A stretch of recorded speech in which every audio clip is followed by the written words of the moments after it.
Pada tulisan Pak Rizal di hari ini di Jumat 7 Juni jam 5:40 tadi pagi.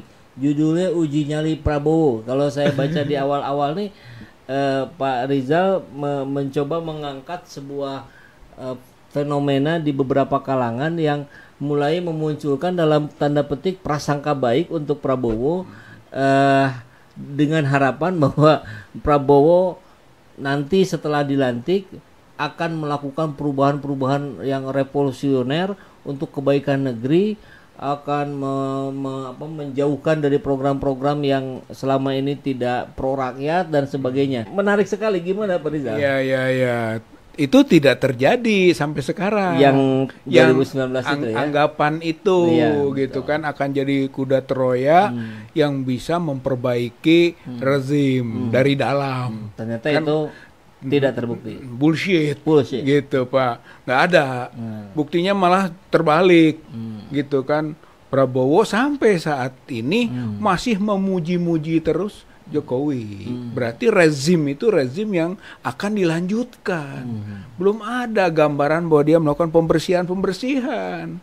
Ya orang paling sekarang mungkin nanti sudah dilantik, kan begitu. Ya, seperti itu itu asumsi, makanya uji mungkin enggak gitu, makanya uji nyali mungkin enggak Prabowo melakukan sesuatu yang sifatnya strategis, karena kan katanya saya mau masuk ke situ dalam rangka strategi.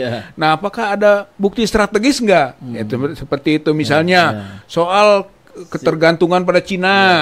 Gitu kan, Cina itu mendominasi kita, hubungan erat 10 tahun gitu kan, two countries twin park gitu kan, yang kemudian mau dilanjutkan. Kemarin waktu Prabowo ke Beijing, statementnya melanjutkan kerjasama itu. Nah sekarang tuntutannya, uji nyalinya, putuskan berani nggak?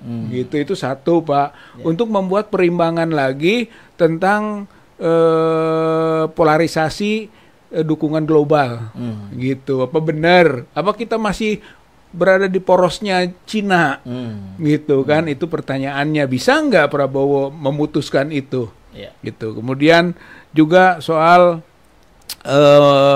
membongkar Kepres. Kepres dulu. Soal Kepres 17 itu keputusannya Jokowi. 17 2022. Kemudian ada Inpres 2 2023, ada Kepres 4 tahun 2023 juga. 23 itu. Gitu kan. Tentang penyantunan terhadap korban peristiwa 1965 PKI. Di situ semua orang sudah tahu lah. Itu pro terhadap PKI. Jadi yang disebut korban di situ tuh korban itu PKI. PKI itu sebagai korban. PKI sebagai korban. Itu yang dipertanyakan. Nah, sekarang berani nggak mencabut itu? Kepres oleh Kepres lagi, Inpres oleh Inpres lagi. Itu potensinya bisa, tapi berani nggak? Ini nyali nih, gitu Pak, nyali. Karena itu juga pasti ada kepentingan asing juga dalam konteks PKI ini. Hubungannya dengan yang pertama mungkin Cina, gimana? Gitu kan, satu, dua tuh. Tiga, bongkar-bongkar itu Pak, berani nggak membongkar kasus?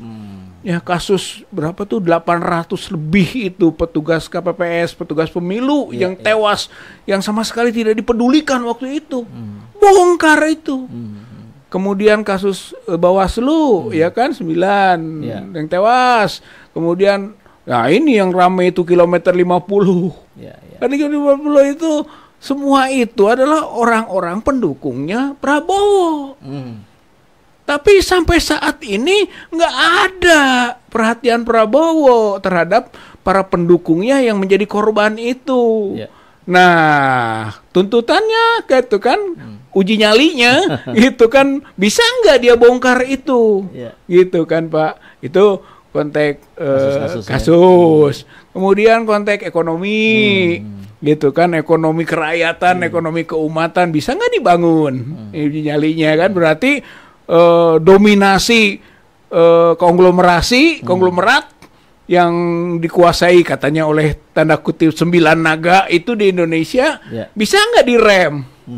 Itu kan termasuk nasionalisasi perusahaan-perusahaan asing Itu kan ini strategis. Ya, ya. Bisa nggak Indonesia melakukan nasionalisasi perusahaan-perusahaan asing? Berani nggak?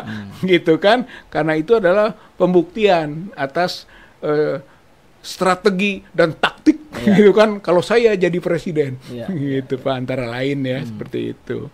Nah, lantas apa yang kemudian bisa kita respon, apalagi jika tadi syarat-syarat ini tidak ada yang terpenuhi satupun? Saya ragu nih, satupun kayaknya nggak bakal terpenuhi.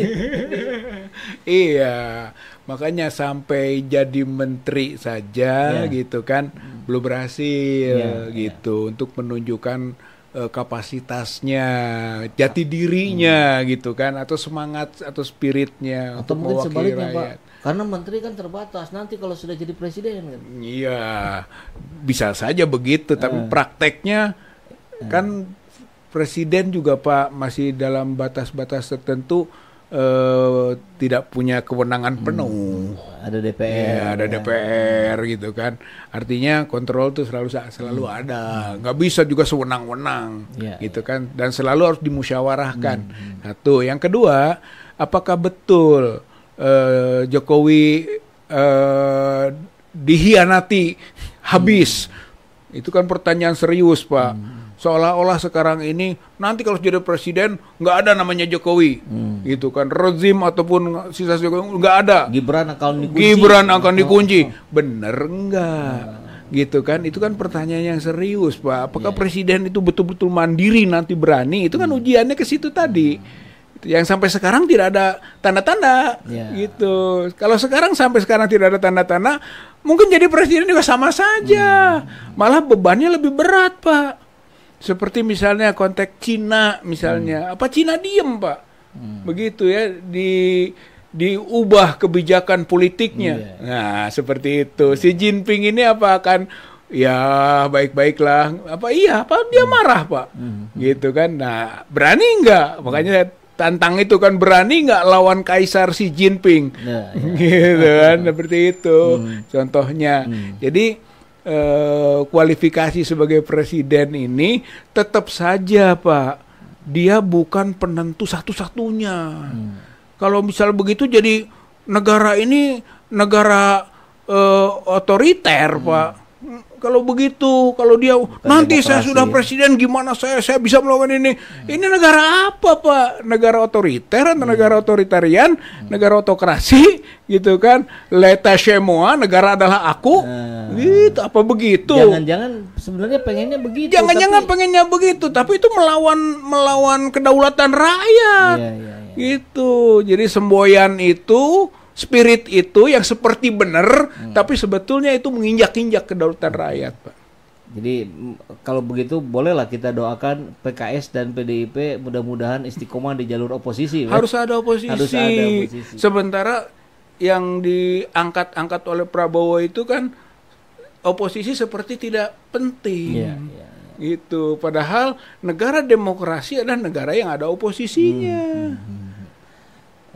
Harus diganggu dalam tanda petik. Harus kontrol Pak, itu checks and balance namanya Pak. Harus ada pengontrolan, kalau enggak itu akan sewenang-wenang Pak.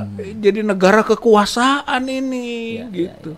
Nah ini kajian terakhirnya Pak, ketika kita tadi sudah mulai banyak membahas tentang Kaisar Xi Jinping.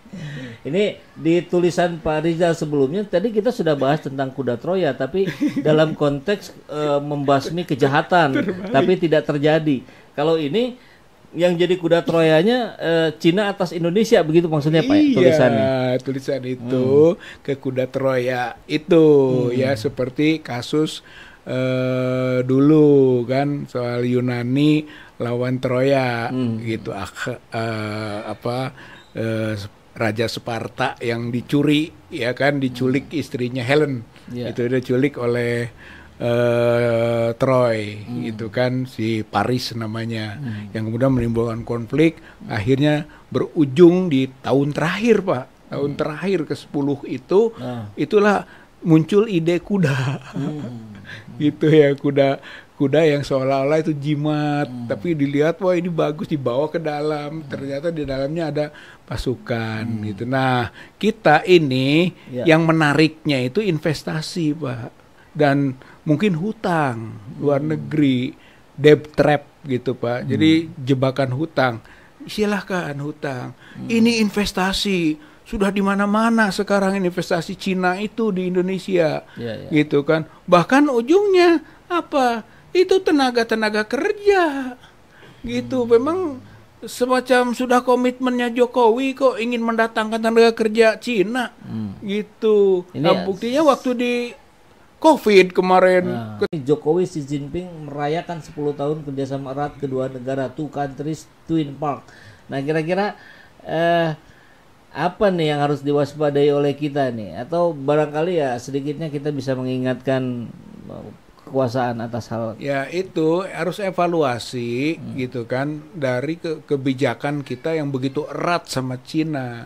Kemudian kita jangan memberhalakan investasi. Gitu sehingga kita menjadi seperti budak kalau ada investasi datang. Begitu kelihatannya, sampai bayangkan yang IKN saja kan. IKN itu sudah direncanakan oleh kita. Begitu datang ke Chengdu waktu itu Jokowi malah menyerahkan, silahkan dibuat lagi rencana dari awal. Bayangkan Pak, suatu ibu kota perencanaannya diserahkan ke Cina. Tentu betapa tidak harga diri kita. Kemudian diharapkan investasi datang, dia juga ngitung-ngitung lagi Pak. Jadi akhirnya investasi nggak masuk, gitu kan. APBN jebol, gitu. Oleh karena itu menurut saya mah kasus IKN itu batalkan IKN, kemudian periksa korupsi yang terjadi dari sekitar 78 triliun yang sudah dikeluarkan dari dana APBN. Seolah-olah negara ini negara milik kamu, gitu, bukan milik kami. Jadi harus kita bangun sekarang bahwa negara ini milik kita, gitu, milik ormas agamaan, milik ormas-ormas nasionalis, milik ormas-ormas bersama kita. Jadi bukan hanya milik pemerintah, Pak. Inilah kesan yang sekarang muncul ini adalah bahwa negara ini milik pemerintah. Sehingga nanti kelompok-kelompok masyarakat menjadi pembuat proposal. Padahal sebetulnya masing-masing sudah punya hak. Gitu. Tapi jadi peminta-minta.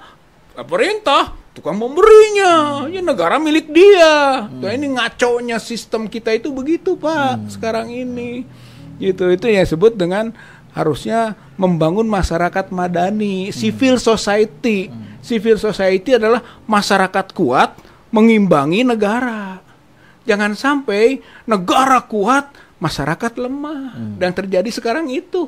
Gimana kira-kira Pak Rizal nih cara menguatkan kembali civil society? Ya pertama menurut saya siapa yang memegang kendalinya ini sehingga merusak civil society, ganti Pak, gitu, turunkan, gitu. Makanya kita dari awal, wah Pak Jokowi 10 tahun ini malah mengendalikan masyarakat, malah memperbudak masyarakat, maka makzulkan, itu kan spiritnya. Sampai sekarang nih Pak?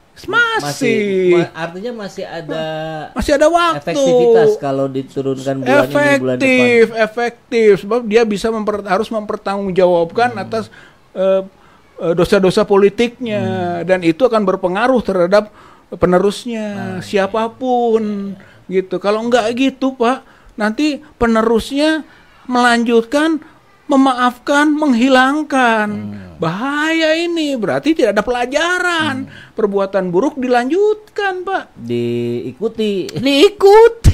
Malah lebih buruk. Malah bisa lebih buruk, gitu Pak. Lebih otoriter tadi, gitu kan. Lebih menginjak-injak kedaulatan rakyat Pak. Bahaya itu. Makanya Pak Jokowi, gitu kan, turun sekarang juga.